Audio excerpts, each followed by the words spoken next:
Hi, I'm Beth from Sew Country. Today's tutorial is for the Snap It Up from Moments by Liz. This pattern is a quick, easy pattern and it's a free pattern.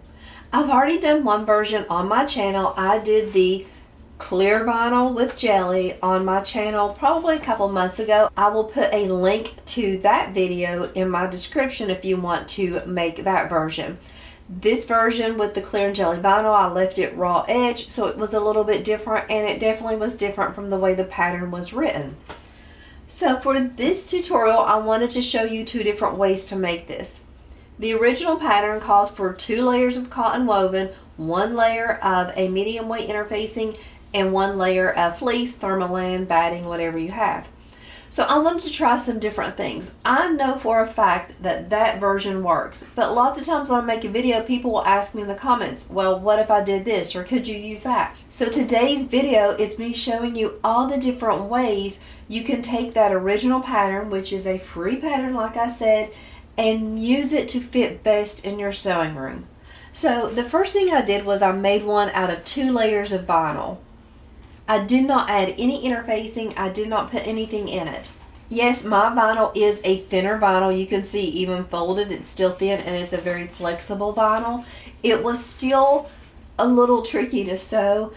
First thing I had to do is I knew right away after I sewed it that I would not be able to use cam snaps like I did in this version in here, because there was no way my cam snaps were even thick enough. The post was even long enough to go through all the layers. So I had to rivet this. No problems. It's not a big deal. It's just I can't unsnap mine. The pattern is designed so you can unsnap this so it can lay flat if you want to store it or put it away. I use this one every day. This is what I use in the sewing room to put like my hardware in, or my clips, or trash, whatever, while I'm working on a project. I wanted a few more, so it's okay that this one won't ever lay flat. I don't need it to, but I do want to mention that if you use vinyl, the problems you will have is you will probably have to rivet instead of using post. You'll have some kind of thick corners here, and I had a little bit of bunching around these bottom corners. Not bad. Like this one you can see is probably the worst, where it wouldn't kind of lay perfectly flat. The others did really good just because of the thickness of the vinyl. So 2 layers of vinyl, can you do it? Yes, you can. You just have to make some changes. For today's version though, what I'm going to do is I'm going to use 2 layers of cotton woven, medium weight interfacing on both, but I am not going to add the fleece, batting, thermoland. So just in case you're at home and you're wanting to sew one of these and you're like, well, I'm out of that, I don't have any fleece, can I still make one? What will it look like? That's what we're going to do in today's video, just to show you how it'll look. Now, my thoughts initially is that it's going to be fine. It's just going to be a little bit soft and maybe a little bit floppy, but you wouldn't want to put, like this one, I could put a lot of hardware in it and carry it around. But this one I probably wouldn't want to do that. I would want to keep it stationary, not be moving a lot, maybe use it for a lighter or things, something like that. I do make a lot of this pattern. I do several things with them. One thing I do is I use them around my house, especially if I'm having a get-together. So for Halloween, I made a couple in Halloween type prints. I put cupcakes in them, I put candies in them, just little things like that, and had them sitting around, and I just feel like they make the table look a little bit more festive. I'll do the same for Christmas. I also give these as gifts a lot. You can make one and put some candy in it and give it as a gift, and people can use it however they want to, but I just think they're fun, easy, quick, last minute gifts or last minute decorations. So let's talk about how the pattern comes together. You will get the pattern in several sizes. This is the 90%, I believe, is what this size is. Of course, this one was a much smaller one. You can tell the difference on them. But she gives you the pattern file for several different sizes. So you pick the size you want and print it out. Then you only cut out 2 pieces. That's all there is to it. That's why I go to this pattern so many times. What you do is you cut it out and you interface it. On the pattern, there she gives you pivot points. So what that means is when you're sewing down here with the seam allowance, you have a tendency to not want to come down as far as you should before you pivot. So the pivot points are very important because it tells you when to stop and pivot and come back up the other side. You can do it without it, but it just feels like you're always guessing if you're doing it without it. So what you'll do first is you will use the pattern to make your pivot points. I'm also going to show you the trace lines, even though you don't need to make them on this side. This is the wrong side of the material.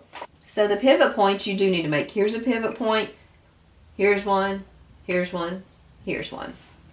Do not draw your lines on the wrong side of your fabric because you won't need them here.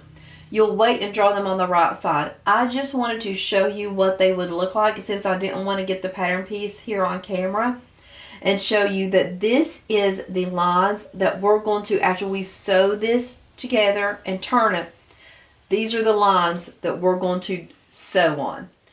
Whenever I draw them on my fabric, you may not see them very well because I will be using a chalk. So I wanted to be able to show them to you clearly on camera so you understood. You also will use these lines to press. So after we turn this right sides out, we will sew and we will press. Even this little teeny flap, we will take it and press it on that line. That's just going to help it to fold better. Did I do that on this one? No, I did not. Did it still turn out great? Yeah, it did. So the lines, sewing on the lines and pressing on the lines is not a definite. It's just if you want to get a better flat bottom and prettier sides, you want to do that step. So for this one, the materials I'm using, cotton woven on both. The prints I'm using today are from My Little Shindig. My Little Shindig has a fabric club. It's a monthly subscription, and each month you get 6 coordinating prints. Now the vinyl is not part of the club, but the print is. So you would get this print in a cotton woven. She is just considering carrying a vinyl. This is actually a glow-in-the-dark vinyl, and I wanted to try it out because I never tried out a glow-in-the-dark vinyl. So this one she'll maybe carry a glow-in-the-dark vinyl, but this one she's just trying out. But you can get this print in the fabric. So for the fabric, what she does is you get the 6 coordinating prints, but she also gives you a pattern that she thinks will work well with the prints that are for that month. This is the tutorial for that. So she is using the Snap It Up as the suggested pattern for the December monthly club. And so if you get that monthly club, if you get that subscription, this is a great pattern to use for free with your prints you get. And I told her that I would start trying to make the tutorials for all the monthly clubs as a way to help people who get the subscription to kind of have a tutorial to watch so they know what to do with the fabrics once they get it. So that is where the prints come from. But what you do is you cut them out in the size you want, and then you add your interfacing. I'm using Royal Pixie Light. It's what I use for all my interfacing, but SF101, if that's what you have on hand, you can use that as well. If you have fleece, go ahead and add it, but if you don't, we're going to go ahead and see what it looks like with that. The next thing you do is you just clip these right sides together. That's it. We're going to sew all the way around, leaving an opening right here to turn. Then we'll turn it, sew on our stitch lines, iron them on the stitch lines, put in our snaps or rivets, your choice, and you're done. That's all this video is. It's all this pattern is. But I promise you, once you make one, you'll want to keep making them because they're just fun and cute. Make them in all the sizes. They are really practical. I use them all the time in and out of the sewing room. Like I said, we're going to leave the opening on this longer side here. I'm going to start sewing right before that little curve on this portion here.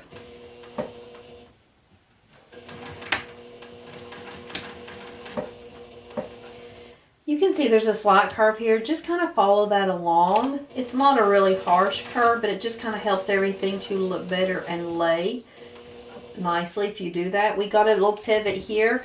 When I turn it, I can see that I haven't came far enough, but I don't want to take a full stitch here because then I'd be too far. So I'm going to turn down my stitch length to about a 2 just to get one more stitch in. Then I will pivot, and that's perfect. I'll turn my stitch length back up. I usually keep mine around 3.5. And now I'm going to sew straight down, keeping the seam allowance here until I get to that pivot mark.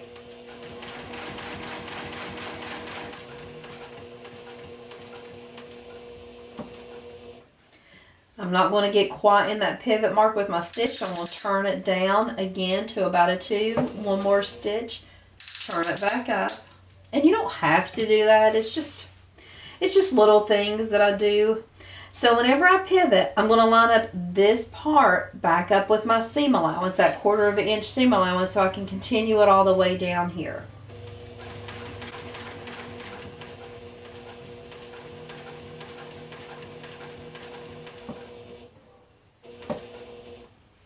Okay, I need to turn my stitch length down one more time.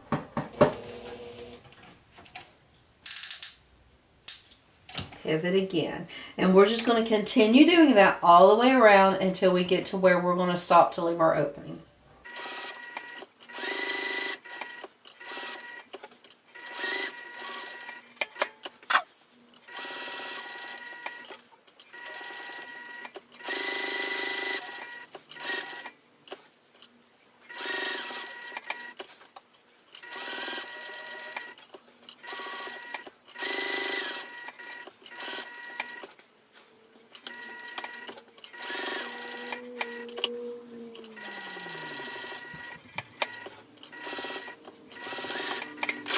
Okay, I left my opening here, got everything stitched around. The next thing we need to do, and this is optional, but this is what I do, is I cut into each of these corners. So you can see, here's your pivot and here's all this extra material. So I'm just going to snip into there, but that just kind of lets it help spread a little bit. So that's what I'm doing. And then also I'm going to round each of these sharp points here. I'm not trimming down the seam allowances anywhere else, but on those corners, I'm just trimming that so that it's not a lot of extra bulk there in that small pivot spot. If you wanted to, you could even take out, like I have some overhang right here. I might take some of that extra off to get some extra space right there in that seam. Not a requirement, but I think I'll go ahead and do that there so you can see how I just kind of trim that up compared to how that one looks. I definitely won't do any trimming where the opening is. Never trim your opening. You always want to leave that completely alone so you can have a really clean opening there. But I'm going to go ahead and trim up everything, get all the corners and everything curved and smoothed out, and then we'll come back on camera to turn it out and to do our next steps. So I went ahead and trimmed all my seams. Now I'm going to turn this right sides out. I'm going to take my time and use the stiletto to poke out the corners, and then I'm even going to take this over to the ironing board to get everything real nice and smooth, and then I'll draw on the lines that I'll be using for my stitching. I'm going to top stitch it, put in the snaps, then we're done. It's that quick.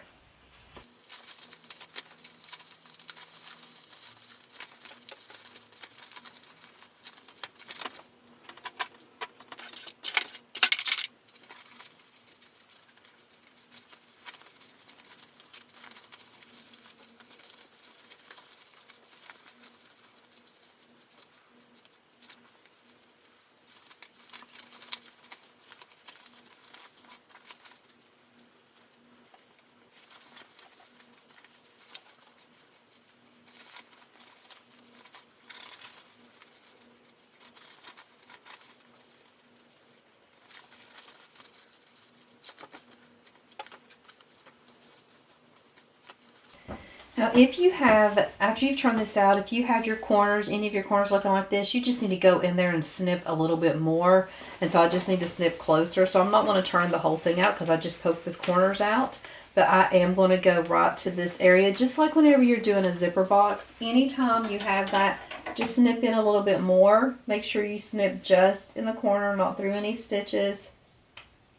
And that'll help that to kind of spread out a little bit better and give that some extra room right there in that corner. So do that on any of yours, but just make sure you don't snip through your stitches.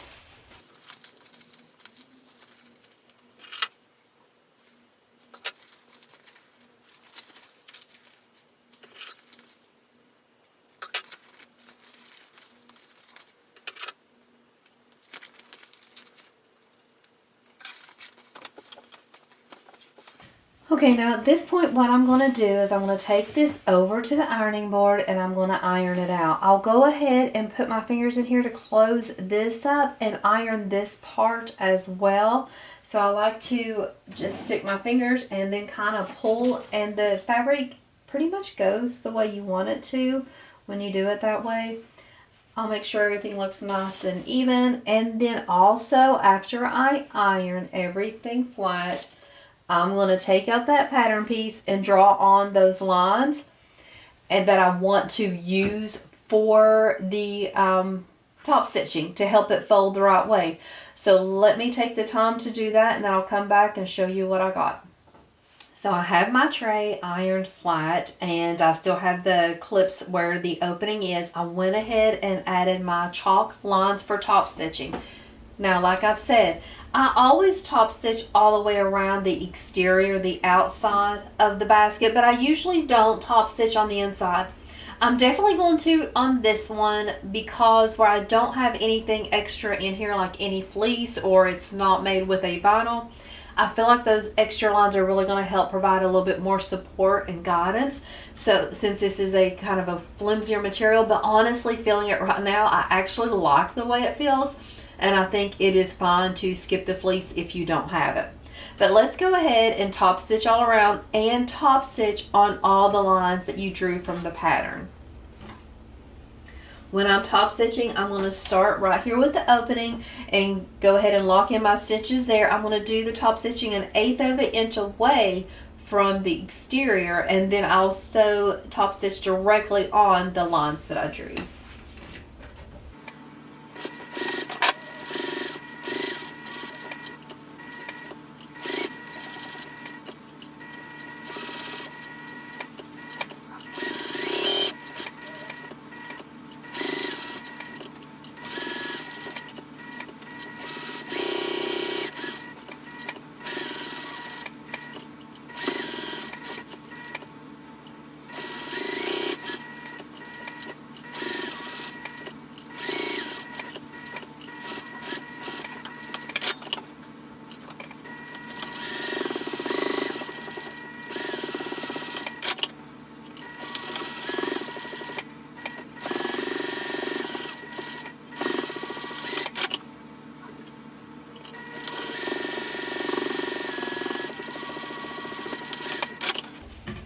So I have all the stitching done. We'll look at it from this side because you can see it better without the chalk on it. What I'm going to do is I'm going to go over the ironing board now and press all these pieces flat and kind of get that iron to lock in those stitches. I'm going to dust off my chalk, and then we'll come back, add the snaps, and then we're completely done with this tray.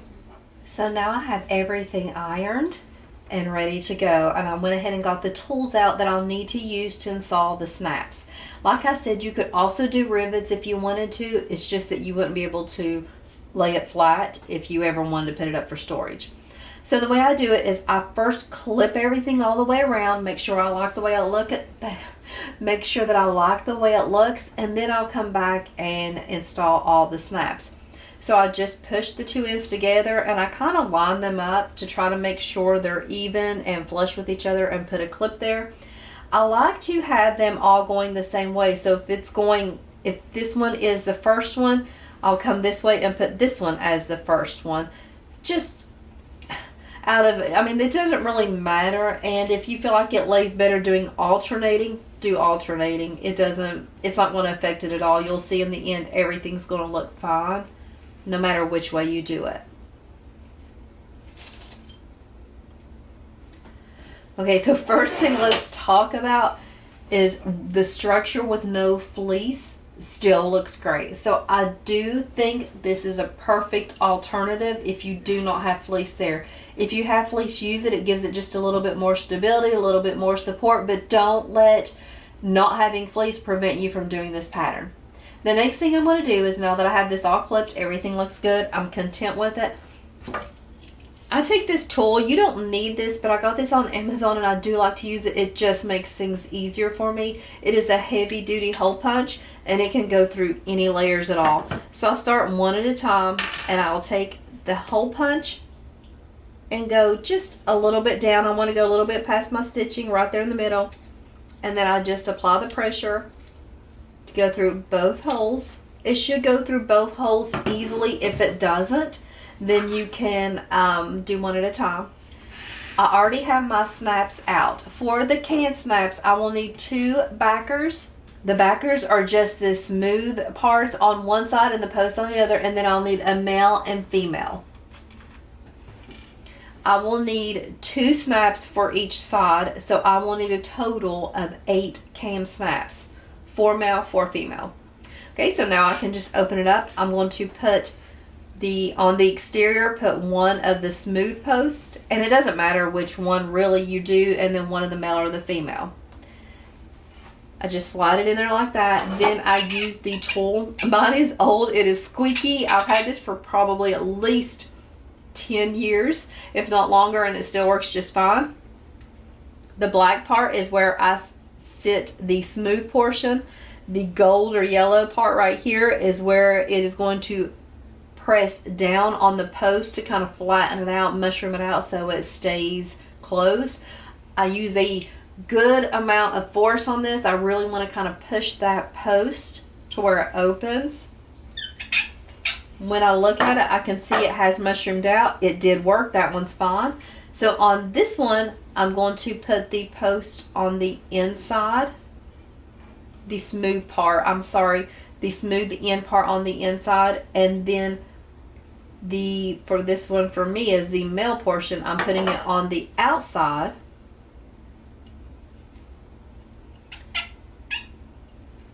Come back and do that same thing where I push down.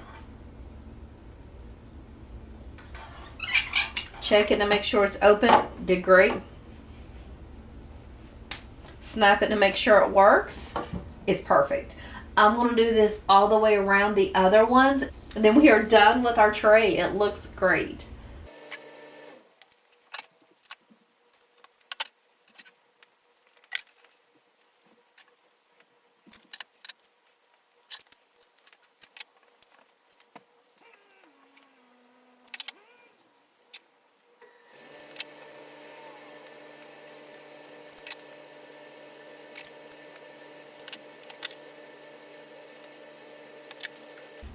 So my tray is done. This is the Snap It Up from Moments by Liz. I'm using fabric from my little shindig for both of these.